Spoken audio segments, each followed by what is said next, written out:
ನಮ್ಮ ಚಿಕ್ಕಮಗಳೂರಲ್ಲಿ MG ರೋಡಲ್ಲಿ ಒಂದೊಳ್ಳೆ ದಿಲ್ ಪಸಂದ್ ಸಿಗುತ್ತೆ. ಯಾರಿಗಾದ್ರೂ ಗೊತ್ತಿದ್ರೆ ಕಮೆಂಟ್ ಮಾಡಿ. ಪೊಲೀಸ್ ನಮ್ಮನ್ನೇ ನೋಡ್ತಾ ಇದ್ರು. ಪೆಟ್ರೋಲ್ ಗಾಪ್ ಗಾಪ್ ಗಾಪ್ ಅನ್ಬೇಕು, ಅವಾಗ ನಾವು ಪೆಟ್ರೋಲ್ ಹಾಕ್ಸ್ಬೇಕು. ಎಷ್ಟು ದಿನ ಆದರೂ ನಂಗೆ ಬೇಜಾರಿಲ್ಲ. ನನ್ನ ಪ್ರಯತ್ನ ಮಾತ್ರ ನಾನು ಬಿಡೋದಿಲ್ಲ. 10 ರೂಪಾಯಿ 4 kg, 10 ರೂಪಾಯಿ 4 kg ಅಣ್ಣ. Some big plans are coming soon. Welcome back to Sanjay talks. ಇವತ್ತಾಗಿರುತ್ತೆ ಡೇ 14 30 ಡೇಸ್ ಚಾಲೆಂಜ್ನಲ್ಲಿ. ಇವತ್ತು ಬಂದುಬಿಟ್ಟು ನಾನು ಇನ್ಸ್ಟಾಗ್ರಾಮಲ್ಲಿ ವೀಡಿಯೋ ಹಾಕಿದ್ನಲ್ಲ ಪ್ರಮೋಷನ್ ರಿಲೇಟೆಡ್ದು. ಸ್ವಲ್ಪ ಜನ ಶಾಪ್ ಓನರ್ಸ್ ಮೆಸೇಜ್ ಮಾಡಿದ್ರು. ಅವ್ರ ಹತ್ರ ಮಾತಾಡೋಕ್ಕೆ ಡೈರೆಕ್ಟಾಗಿ ಪರ್ಸನ್ ಟು ಪರ್ಸನ್ ಮಾತಾಡಿದ್ರೆ ವ್ಯಾಲ್ಯೂ ಜಾಸ್ತಿ ಇರುತ್ತೆ ಅಂತ ಹೇಳ್ಬಿಟ್ಟು ಹೋಗ್ತಾ ಇದ್ದೀವಿ. ಸ್ಟಾರ್ಟ್ ಮಾಡೋಣ ಈ ಡೇ 14 ನಮ್ಮ ಹೊಸ ಇಂಟ್ರೋ ಜೊತೆ. WhatsApp guys, hope everyone is doing great. Let's go. Clients ಹತ್ರ ಮಾತಾಡೋಕೆ ಹೋಗ್ತಾ ಇದ್ದೀವಿ. ನಾನು ಮತ್ತು ಯಶಸ್ ಹೋಗ್ತಾ ಇದ್ದೀವಿ. ನನ್ನ ಬೈಕ್ನ ಇಲ್ಲೇ ನಿಲ್ಲಿಸ್ಬಿಟ್ಟು ಯಶಸ್ ಕುಡಿದು ಅಂದಿದ್ದೆ, ಯಶಸ್ ಜೊತೆ ಹೋಗ್ತಾ ಇದ್ದೀವಿ. ಈಗ ಅವ್ರ ಹತ್ರ ಎಲ್ಲ ಹೋಗಿ ಮಾತಾಡಿಕೊಂಡು ಏನೇನಾಗುತ್ತೆ ಎಲ್ಲ ನೋಡಿಕೊಂಡು ಆ್ಯಂಡ್ ನಿಮಗೆ ಅಪ್ಡೇಟ್ ಮಾಡ್ತಾ ಇರ್ತೀನಿ ಪ್ರತಿಯೊಂದು ಕೂಡ. ನೀವು ವೀಡಿಯೋನ ಎಂಡ್ ತನಕ ನೋಡಬೇಕು.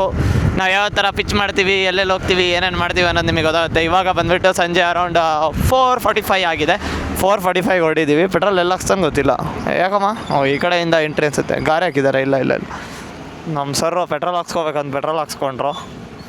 ಅಲ್ಲ, ಕಾಲು ಟ್ಯಾಂಕ್ ಪೆಟ್ರೋಲ್ ಇತ್ತು, ಇನ್ನೀಗ ಅರ್ಧ ಟ್ಯಾಂಕ್ ಪೆಟ್ರೋಲ್ ಇರಬೇಕಂತೆ ಗಾಡೀಲಿ. ಯಾವ ಥರ ಲಾಜಿಕ್ ಅಂತ ನನಗೆ ಅರ್ಥನೇ ಆಗಲಿಲ್ಲ. ನಾವೆಲ್ಲ ರಿಸರ್ವಲ್ಲಿ ಇರುತ್ತೆ ಅಂದರೂ ಓಡಿಸ್ತಾ ಇರ್ತೀವಿ. ಪೆಟ್ರೋಲ್ ಗಾಪ್ ಗಾಪ್ ಗಾಪ್ ಅನ್ಬೇಕು, ಅವಾಗ ನಾವು ಪೆಟ್ರೋಲ್ ಹಾಕ್ಸ್ಬೇಕು. ಅಲ್ಲಿ ತನಕ ಹಾಕ್ಸಲ್ಲ. ಒಂದು ಕಡೆ ಮೀಟಿಂಗ್ ಮುಗೀತು. ಸ್ವಲ್ಪ ಡಿಸಪಾಯಿಂಟ್ಮೆಂಟ್ ಆಯಿತು ಇಲ್ಲಿ, ಟು ಬಿ ಫ್ರ್ಯಾಂಕ್. ಇರಲಿ, ಇದೆಲ್ಲ ಕಾಮನ್. I don't care. ನನಗೆ ಜೀವನದಲ್ಲಿ ತುಂಬ ನೋಡಿಬಿಟ್ಟಿದ್ದೀನಿ. ಇದೆಲ್ಲ ನನಗೊಂದು ಮ್ಯಾಟ್ರೇ ಅಲ್ಲ. ನೆಕ್ಸ್ಟ್ ಇನ್ನೊಂದು ಕಡೆ ಹೋಗ್ತಾಯಿದ್ವಿ. ನಾನು ಎಲ್ಲೂ ಕೂಡ ಯಾವುದು ಕೂಡ ಪ್ಲೇಸ್ ಮೆನ್ಷನ್ ಮಾಡೋದಿಲ್ಲ ಯೂಟ್ಯೂಬಲ್ಲಿ. ಬಿಕಾಸ್ ಅಂಟಿಲ್ ಆ್ಯಂಡ್ ಅನ್ಲೆಸ್ ಅವ್ರು ನನ್ನ ಕ್ಲೈಂಟ್ ಆಗೋದಂಗೆ ನಾನು ಎಲ್ಲೂ ಅವ್ರನ್ನ ಪ್ರಮೋಟು ಮಾಡಲ್ಲ, ಅವ್ರ ನೇಮು ತೆಗಿಯಲ್ಲ, ಆ್ಯಂಡ್ ಅವ್ರ ಬ್ರ್ಯಾಂಡ್ ವ್ಯಾಲ್ಯೂ ಕೂಡ ನಾನು ಕಡಿಮೆ ಮಾಡಲ್ಲ. ನಾನು ಜಸ್ಟ್ ಮೆನ್ಷನ್ ಮಾಡಿದ್ರೆ XYZ ಅಂತಲೇ ಮೆನ್ಷನ್ ಮಾಡೋದು. ನನ್ನ ವೀಡಿಯೋಸಲ್ಲಿ ಕೂಡ ಅಷ್ಟೇ ನಾನು XYZ ಅಂತಲೇ ಹೇಳಿರೋದು. XYZ ಶಾಪ್ ಅಂತಲೇ ಹೇಳಿರೋದು. ಈಗಲೂ ಕೂಡ ಅಷ್ಟೇ. ನಾನು ಎಲ್ಲೂ ಕೂಡ ಅವ್ರ ಬ್ರ್ಯಾಂಡ್ ಆಗಲಿ ಅವ್ರ ವ್ಯಾಲ್ಯೂ ಆಗಲಿ ನಾನು ಎಲ್ಲೂ ಡೌನ್ ಮಾಡಲ್ಲ. ಇಫ್ ಇನ್ ಕೇಸ್ ಅವ್ರಿಗೆ ಇಂಟ್ರೆಸ್ಟೆಡ್ ಇತ್ತು ಅಂತ ಹೇಳಿದ್ರೆ ಅವ್ರ ಬ್ರ್ಯಾಂಡ್ನ ಹೆಂಗೆ ಮೇಲೆತ್ಬೇಕು ಅನ್ನೋದು ನನಗೆ ಚೆನ್ನಾಗಿ ಗೊತ್ತು. ಆ್ಯಂಡ್ ಹಾಗಂತ ನನಗೆ ಸಿಕ್ಕಿಲ್ಲ ಅಂತ ನಾನು ಯಾವತ್ತೂ ಅವ್ರ ವ್ಯಾಲ್ಯೂ ಕಡಿಮೆ ಮಾಡಲ್ಲ. ಅವ್ರೇನು ಕ್ರಿಯೇಟ್ ಮಾಡಿರ್ತಾರೆ ಅದು ಅವರಿಗೆ. ಈಗ ಇನ್ನೊಂದು ಕ್ಲೈಂಟ್ ಹತ್ರ ಹೋಗ್ತಾಯಿದ್ವಿ. Let's go. ಒಂದು ಕಡೆ ಮುಗಿಸಿದಾಯಿತು, ಇನ್ನೊಂದು ಕಡೆ ಬಂದಿದ್ದೀವಿ. ಈಗ ಲೆಟ್ಸ್ ಸಿ ಇಲ್ಲಿ ಏನಾಗುತ್ತೆ ಅಂತ. ಏನಾದರೂ ನನಗೇನು ಟೆನ್ಷನ್ ಇಲ್ಲ. ಬಟ್ ನಮ್ಮ ಪ್ರಯತ್ನ ನಾವು ಚೆನ್ನಾಗಿ ಮಾಡ್ತೀವಿ. ಅದು ಎಷ್ಟೊತ್ತಾದರೂ ನಂಗೆ ಬೇಜಾರಿಲ್ಲ, ಎಷ್ಟು ದಿನ ಆದರೂ ನಂಗೆ ಬೇಜಾರಿಲ್ಲ. ನನ್ನ ಪ್ರಯತ್ನ ಮಾತ್ರ ನಾನು ಬಿಡೋದಿಲ್ಲ. ಇನ್ನೊಂದು ಕಡೆ ಹೋಗ್ಬಿಟ್ಟು ಏನು ಹೇಳ್ತಾರೆ ನೋಡೋಣ. ಸೆಕೆಂಡ್ ಕ್ಲೈಂಟ್ ಹತ್ರ ನಮ್ಮ ಮೀಟಿಂಗ್ ಆಯಿತು. ಈಗ ಬಂದುಬಿಟ್ಟು ಥರ್ಡ್ ಕ್ಲೈಂಟ್ ಹತ್ರ ಹೋಗ್ತಾಯಿದ್ದೀವಿ. ಸೆಕೆಂಡ್ ಕ್ಲೈಂಟ್ ಜೊತೆ ಮೀಟಿಂಗ್ ಚೆನ್ನಾಗಾಯಿತು, ನೋಡೋಣ ಏನಂತಾರೆ ಅಂತ ಹೇಳ್ಬಿಟ್ಟು. ಎಲ್ಲೂ ಕೂಡ ಶಾಪ್ ನೇಮ್ ನಾನು ಮೆನ್ಷನ್ ಮಾಡೋದಿಲ್ಲ. Until then they become my client for 3 months. ನಾನು ಕ್ಲೈಂಟ್ ಆಗಿದ್ದರೆ ಮಾತ್ರ ನಾನು ಮೆನ್ಷನ್ ಮಾಡೋದು ಅವ್ರನ್ನ. ಈಗ ಬಂದುಬಿಟ್ಟು ಥರ್ಡ್ ಕ್ಲೈಂಟ್ ಹತ್ರ ಹೋಗೋಣ, ಏನು ಹೇಳ್ತಾರೆ ನೋಡೋಣ. ಹೋಪ್ಫುಲಿ ಸೆಕೆಂಡ್ ಕ್ಲೈಂಟಿಂದ ಒಂದು ಪಾಸಿಟಿವ್ ರೆಸ್ಪಾನ್ಸ್ ಸಿಕ್ಕಿದೆ. ಬಟ್ ಇನ್ನೂ ಕನ್ಫರ್ಮೇಷನ್ ಇಲ್ಲ. ಮಾತಾಡ್ಬಿಟ್ಟು ಹೇಳ್ತೀನಿ ಅಂತ ಹೇಳಿದ್ದಾರೆ. ಹಾಗಾಗಿ ಅಲ್ಲಿ ಹೋಗ್ಬಿಟ್ಟು ಅವ್ರು ಕಾಲ್ ಮಾಡೋದಂಗೆ ಅಥವಾ ಏನಾದರೂ ರೆಸ್ಪಾನ್ಸ್ ಕೊಡೋದಂಗೆ I will wait and then I will check. ನಾಳೆ ಆ್ಯಕ್ಚುಲಿ ದೊಡ್ಡ ಕ್ಲೈಂಟ್ ಇರೋದಂದರೆ ನಾಳೆ ನಾಳೆ ಭಾಳ ದೊಡ್ಡದು. ನಾಳೆ ನೋಡೋಣ ನಾಳೆದೇನಾಗುತ್ತೆ ಅಂತ. ಕ್ರೇಜಿ ಇದೆ ನಾಳೆ ಮಾತ್ರ. ಈಗ ಥರ್ಡ್ ಒನ್ ಕೂಡ ಡೀಲ್ ಆಯಿತು. ಬಟ್ ನಮಗೆ ಯಾಕೋ ಇಂಟ್ರೆಸ್ಟಿಂಗ್ ಅನಿಸ್ತಾ ಇಲ್ಲ. The thing is that the way the pitch was not good.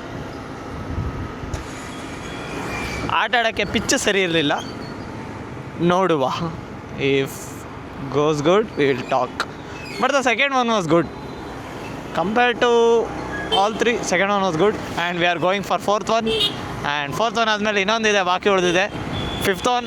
ಆ 5th one ಮುಗಿಸಿ ಮನೆಗೆ ಹೋಗೋದು. ಏನು ತಿಂತೀಯಮ್ಮ?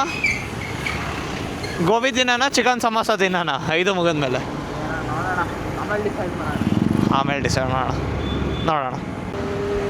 ಬಾಯ್ಸ್ ಆ್ಯಂಡ್ ಗರ್ಲ್ಸ್, ಪ್ರಮೋಷನ್ ಮಾಡಿದ್ದು ಸಾಕಾಗ್ತಿಲ್ಲ ಅಂತ ಹೇಳ್ಬಿಟ್ಟು ನಾವು ತರಕಾರಿ ಮಾರ್ತಾಯಿದ್ದೀವಿ. ತರಕಾರಿ ಯಶಸ್ ಕಮಾನ್. 10 ರೂಪಾಯಿ 4 kg, 10 ರೂಪಾಯಿ 4 kg ಅಣ್ಣ. 10 ರೂಪಾಯಿ 4 kg ಕೊಟ್ಬಿಟ್ಟು ಎಲ್ಲರನ್ನೂ ಉದ್ಧಾರ ಮಾಡ್ತೀಯಾನೆ ಯಶಸ್. ಕ್ಯೂ ಯಾಕಪ್ಪ ಇಷ್ಟು ಕಡಿಮೆ ಕೊಟ್ಬಿಟ್ಟು ಎಲ್ಲರನ್ನೂ ಲಾಸಿಗೆ ಕಳಿಸ್ತೀಯ ನೀನು? ಎಲ್ಲರೂ ಊಟ ಮಾಡಬೇಕು ಅಂತ ಹೇಳ್ಬಿಟ್ಟು ಈ ಥರ ಎಲ್ಲ ಮಾಡ್ಬಿಡೋದ ನೀನು? ನಾನು ಫೋನ್ ಬಿಡಿಸ್ತಿದ್ದೆ ಈಗ ಯಶಸ್ವಿ ಈಗ ಜಸ್ಟ್ ಮಿಸ್ಸು ಸಡನ್ನಾಗೆಲ್ಲ ಬ್ರೇಕ್ ಆಗ್ತಾರೆ ಮಚ್ಚ ಇಲ್ಲಿ ದಿಲ್ಪಸನ್ ಚೆನ್ನಾಗಿರುತ್ತೆ ನಂಗೆ ಬೇಕು ನಂಗೆ ಗೊತ್ತಿಲ್ಲ ಇಲ್ಲಿ ನಿಲ್ಲಿಸ್ತಿದ್ಯಾ ಅಷ್ಟೇ ಅಲ್ಲಿ ಆ ತಾತಯ್ಯದ ಹತ್ರ ಲೆಫ್ಟಿಗೆ ಹೊಡಿಬೇಡ ಹೆಂಗ್ತಾರೆ ರೈಟಿಗೆ ಹೊಡೆದ್ಬಿಟ್ಟು ನಿಲ್ಲಿಸು. ನಮ್ಮ ಚಿಕ್ಕಮಗಳೂರಲ್ಲಿ MG ರೋಡಲ್ಲಿ ಒಂದೊಳ್ಳೆ ದಿಲ್ಪಸನ್ ಸಿಗುತ್ತೆ, ಯಾರಿಗಾದ್ರೂ ಗೊತ್ತಿದ್ರೆ ಕಮೆಂಟ್ ಮಾಡಿ. ಅಲ್ಲೇ ನಾವು ತಿಂದ್ವಿ ತಾತಯ್ಯ ಬೇಕ್ರಲ್ಲಿ. ಸಾಕಾಗಿರೋದು ಮಾತ್ರ ಕ್ರೇಜಿ ಅಂದ್ಕೊಳ್ಳಿ. ಅಲ್ಲಿ ದಿಲ್ಪಸನ್ ತಿಂದು ನಮ್ಮ ಯಶಸ್ಸು ಈಗ ಫ್ಯಾಮಿಲಿ ಮ್ಯಾನ್ ಅಲ್ಲ ಅವನೊಂಚೂರು, ಅದಕ್ಕೆ ಏನು ತಗೋಬೇಕಮ್ಮ ನೀನು? ಸ್ವಲ್ಪ ತರಕಾರಿ ತಗೊಂತಾನೆ ಇರೋನು. ನಾವು ಅವನ ಜೊತೆ ತರಕಾರಿ ತಗೊಳ್ಳೋಕ್ಕೆ ಕಲಿತೀವಿ. ನೀನು ತರಕಾರಿ ನೋಡಿಬಿಟ್ಟು ತಗೊಂತೀಯ, ಅವ್ರು ಕೊಟ್ಟಿದ್ದು ಸುಮ್ಮನೆ ತೊಗೊಂಬರ್ತಿರ್ತೀಯ. ಕೊಟ್ಟಿದ್ದು ಸುಮ್ಮನೆ ತೊಗೊಂಬರ್ತಾ ಇರ್ತಾನಂತೆ. ಹಾಗಾದರೆ ಐ ಆಮ್ ಬೆಟರ್, ನಾನೇ ಒಂಚೂರು ನೋಡಿ ಮಾಡಿ ತೊಗೊಂಡು ಬರ್ತೀನಿ. ಹೋಮ್ ಸ್ಟೇ ನಡೆಸುವಾಗ ನೀವು ನೋಡಿಲ್ಲ ಅನ್ಸುತ್ತೆ ಮೇ ಬಿ. ಹೋಮ್ ಸ್ಟೇ ನಡೆಸುವಾಗ ಭಾಳ ಎಕ್ಸ್ಪೀರಿಯೆನ್ಸ್ ಇದೆ, ಎಲ್ಲ ನೋಡಿ ಮಾಡಿ ಆರಿಸಿ ತೊಗೊಂಡು ಹೋಗ್ತಾ ಇದ್ದೆ. ಏನು ಮಾಡೋದು, ಕರೆಂಟ್ಲಿ ಸ್ವಲ್ಪ ಲ್ಯಾಗ್ ಇದೆ. ಸರಿ ಮಾಡ್ತೀನಿ ಸದ್ಯದ್ರಲ್ಲಿ. Some big plans are coming soon. Planning is going on. ನೋಡೋಣ, ಬಿಗ್ ಪ್ಲ್ಯಾನ್ಸ್ ಎಲ್ಲ ಸಕ್ಸಸ್ ಆದರೆ ವಿ ವಿಲ್ ಮೇಕ್ लाख में पैसा कमाएंगे. क्या बोलता बा? ಹಾಂ, ಕ್ಲೈಂಟ್ ಒಬ್ಬರು ಸಿಕ್ಕಿದ್ರು. ಈ ಕ್ಲೈಂಟ್ ಯಾಕೋ ಅನ್ನಂಗಿದ್ದಾರೆ. ನೋಡುವ, ಯಶಸ್ ತರಕಾರಿ ತಗೊಂತಾನೆ, ನಾನು ಹಿಂದ್ಗಡೆ ಕೂತ್ಕೊಂಡು ಒಂದು ತರಕಾರಿ ತಗೊಳ್ಳೋದನ್ನ ನೋಡ್ತೀನಿ. ಈ ಕ್ಯಾಮ್ರಾದಲ್ಲಿ ರಿಫ್ಲೆಕ್ಷನ್ ಭಾಳ ಹೊಡಿಯುತ್ತೆ ಆ್ಯಕ್ಷನ್ 4ಅಲ್ಲಿ. ಒಂದು ಆ್ಯಕ್ಷನ್ 5ಅಲ್ಲಿ ಇದೆಲ್ಲ ಹೊಡಿಯಲ್ಲ. ಏನು ಮಾಡ್ತೀರಾ, ಅಡ್ಜಸ್ಟ್ ಮಾಡ್ಕೊಂಡು ಹೋಗ್ಬೇಕು. ಬದ್ಮಾಸಿಗೆ ಕ್ಯಾಮ್ರಾ ಬೇಕಂತೆ, ನಾವಿರೋದ್ರಲ್ಲಿ ಅಡ್ಜಸ್ಟ್ ಮಾಡ್ಕೊತೀವಿ. ಆಮೇಲೆ DSLR. ಯಶಸ್ ಏನೇನು ತರಕಾರಿ ತಗೊಂಡಮ್ಮ? ನಾನು ಗೆಣಸು ಒಂದೇ ನೋಡಿದ್ದು. ಅಷ್ಟೇ, ಅದೊಂದೇ ಅಂತೆ, ನನಗೂ ಗೊತ್ತಿಲ್ಲ. ಅದೊಂದೇ ಗೆಣಸು ಯಾಕೆ ಈಗ? ಗೆಣಸು ತರಕ್ಕೆ ಬಂದಿದ್ದ ಹುಡುಗ, ತಗೊಂಡ ಸ್ಕೂಟಿ ಎತ್ಕೊಂಡ. ಪೊಲೀಸ್ ನಮ್ಮನ್ನೇ ನೋಡ್ತಾ ಇದ್ರು ಗಾಡಿ ನಿಲ್ಸ್ಯಾರೆ ಅಂತ. ಬಟ್ ನಾವು ಅಷ್ಟೊತ್ತಿಗೆ ತೆಗೆದು ಬಿಟ್ವಿ. ಅದೆಲ್ಲ ಹೇಳಂಗಿಲ್ಲ. ಆಮೇಲೆ ಡೈರೆಕ್ಟ್ ಫೈನ್ ಹಾಕ್ತಾರೆ. ಎಷ್ಟು ದಿನ ನೋಡ್ಬಿಟ್ಟು ಸುಮ್ಮನೆ ಹಾಕ್ತಾರೆ. ನಮ್ಮ ಸೀಕ್ರೆಟ್ಸ್ ಎಲ್ಲ ರಿವೀಲ್ ಮಾಡಿಬಿಟ್ರೆ ಆಮೇಲೆ ಹಾಕೇ ಬಿಡ್ತಾರೆ. ಅದೆಲ್ಲ ರಿವೀಲ್ ಮಾಡೋಂಗಿಲ್ಲ. ಈಗ ಬಂದುಬಿಟ್ಟು 4th client of the day ಹೋಗ್ತಾ ಇದ್ದೀವಿ. ನೋಡಬೇಕು ಅಲ್ಲಿ ಏನಾಗುತ್ತೆ ಅಂತ. Let's see. ಓಕೆ, ಎಲ್ಲ ಕ್ಲೈಂಟ್ಸ್ ಹತ್ರ ಮೀಟಿಂಗ್ ಮುಗಿಸಿದಾಯಿತು. ಸದ್ಯ ಒಳ್ಳೆ ಟೈಮಲ್ಲಿ ಕರೆಕ್ಟ್ ಟೈಮಿಗೆ ಸ್ಟಾರ್ಟ್ ಮಾಡಿದ್ದೀವಿ. ಕತ್ಲಲ್ಲಿ ಕಾಣ್ತಾ ಇದ್ದೀನಾ? ಐ ಡೋಂಟ್ ನೋ ವೆದರ್ ಕಾಣಿಸ್ತಾ ಇದ್ದೀನೋ ಇಲ್ಲೋ ಅಂತ. ಒಳ್ಳೆ ಟೈಮಲ್ಲಿ ಸ್ಟಾರ್ಟ್ ಮಾಡಿದ್ದೀವಿ. ಇಫ್ ಇನ್ ಕೇಸ್ ಸ್ವಲ್ಪ ಲೇಟಾಗಿ ಸ್ಟಾರ್ಟ್ ಮಾಡಿದ್ರು ಮನೆಗೆ ಹೊತ್ತಿಗೆ ಲೇಟಾಗಿ ಬಿಡೋದು. ಇವಾಗ ಕರೆಕ್ಟಾಗಿ ಮನೆಗೆ ಹೋಗ್ತಾ ಇದ್ದೀವಿ. ಟೈಮ್ ಅರೌಂಡ್ 7:30 7:45 ಆಗ್ತಾಯಿದೆ. ಇವಾಗ ಮನೆಗೆ ಹೋಗ್ಬಿಟ್ಟು ಯೂಟ್ಯೂಬ್ ವೀಡಿಯೋ ಎಡಿಟ್ ಮಾಡಿ ಸುಮ್ಮನಿರದಲ್ಲೇ ಒಂದು ಗಹಂದಾರಿ ಕೆಲಸ ಬೇರೆ ಮಾಡ್ತಾಯಿದ್ದೀನಿ.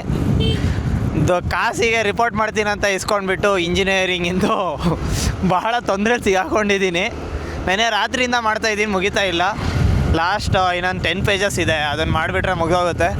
ಅದೊಂದು ಮಾಡಿಬಿಟ್ಟು ನಂದು ಯೂಟ್ಯೂಬ್ ವೀಡಿಯೋ ಎಡಿಟ್ ಮಾಡಿ ದೆನ್ ಸ್ವಲ್ಪ ಇಂಚರ ಹೋಮ್ ಸ್ಟೇ ಪೇಜಿಗೆ ಪೋಸ್ಟ್ ಮಾಡಬೇಕು ಗೆಸ್ಟಿಂದು. ಅದೊಂದು ಮುಗಿಸ್ಬಿಟ್ಟು ಈಗ ನಾಳೆ ಇನ್ನೊಂದು ಕೆಲಸ ಇದೆ. ನಾಳೆ ಬೆಳಿಗ್ಗೆನೇ ಒಂದು ಮೋಟರ್ ಹೊಡೆದಿಂದು ಶೂಟ್ ಮಾಡಬೇಕಂತ ಅವತ್ತಿಂದ ಹೇಳ್ತಾನೆ ಇದ್ದೀನಿ. ಆ ಶೂಟ್ ಇನ್ನೂ ಆಗಿಲ್ಲ. ಆ ಶೂಟ್ ಒಂದು ಮುಗಿಸ್ಕೊಂಡ್ಬಿಟ್ಟು ನಾಳೆ ಬೆಳಿಗ್ಗೆ ನೆಕ್ಸ್ಟು ಬ್ರೀಸ್ ಆ್ಯಂಡ್ ಸ್ಟೋರೀಸಿಗೆ ಹೋಗೇ ಇಲ್ಲ. ನೈಟ್ ಶೂಟ್ ಒಂದು ಆಗಬೇಕಲ್ಲಿ, ನೈಟ್ ರೀಲಿಂದ ಒಂದು ಆಗಬೇಕು. ಇವಾಗ ಹೋಗೋಣ ಅಂದರೆ ಇವನು ಬೇಡ ಅಂದ, ನೆನ್ನೆ ಹೋಗೋಣ ಅಂದರೆ ನಂದನ್ ಬೇಡ ಅಂದ. ಹಿಂಗೆ ಡೈಲಿ ಒಬ್ಬೊಬ್ರು ಬೇಡ ಅಂತಿದ್ದಾರೆ. ನಾಳೆ ನನ್ನ ಗಾಡಿನೇ ಎತ್ಕೊಂಬರ್ತೀನಿ, ಇವ್ರನ್ನ ಯಾರನ್ನೂ ನೆಚ್ಕೊಳ್ಳಲ್ಲ ನಾನು. ಇಲ್ಲ ಮಚ್ಚ, ನಾಳೆ ಇಂಚರ ಹೋಮ್ ಸ್ಟೇ ಹೋಗ್ಬೇಕು ಸಂಜೆ. ನಾಡಿದ್ದು ಸಂಡೇ ಹೋಗೋಣ. ಸಂಡೇ ಹೋಗ್ಬಿಟ್ಟು ಇಲ್ಲ, ಸಂಡೇ ಬೆಳಿಗ್ಗೆ ಅಷ್ಟೇ, ನೈಟ್ ಫ್ರೀ ಇರ್ತೀನಿ. ಸಂಡೇ ನೈಟ್ ಹೋಗ್ಬಿಟ್ಟು ಅಲ್ಲಿ ನೈಟ್ ಲೈಟಿಂಗ್ ಇದೊಂದು ಕ್ಯಾಪ್ಚರ್ ಮಾಡಬೇಕು. ಹಂಗೆ ಕೆಫೆನೂ ಅಲ್ಲಿ ತನಕ ಒಂಚೂರು ಸೆಟ್ ಆಗಿರುತ್ತೆ. ಇಫ್ ಪಾಸಿಬಲ್ DSLR ಒಂಚೂರು ಫುಲ್ಲು ಜಿಂಕ್ ಪಿಕ್ಸ್ ತೆಗೆದು ಎಲ್ಲ ಮಾಡಿ ಬರಬೇಕು. ಇದಾಗಿರುತ್ತೆ ನಮ್ಮ ಡೇ 15. ಇನ್ನಷ್ಟು ಎಂಟರ್ಟೈನ್ಮೆಂಟ್ ಜೊತೆಗೆ ನಾನು ನಿಮಗೆ ಸಿಗ್ತೀನಿ ಡೇ 16 ಒಳಗೆ. ಅಲ್ಲಿ ತನಕ ಎಲ್ಲರೂ take care and bye bye.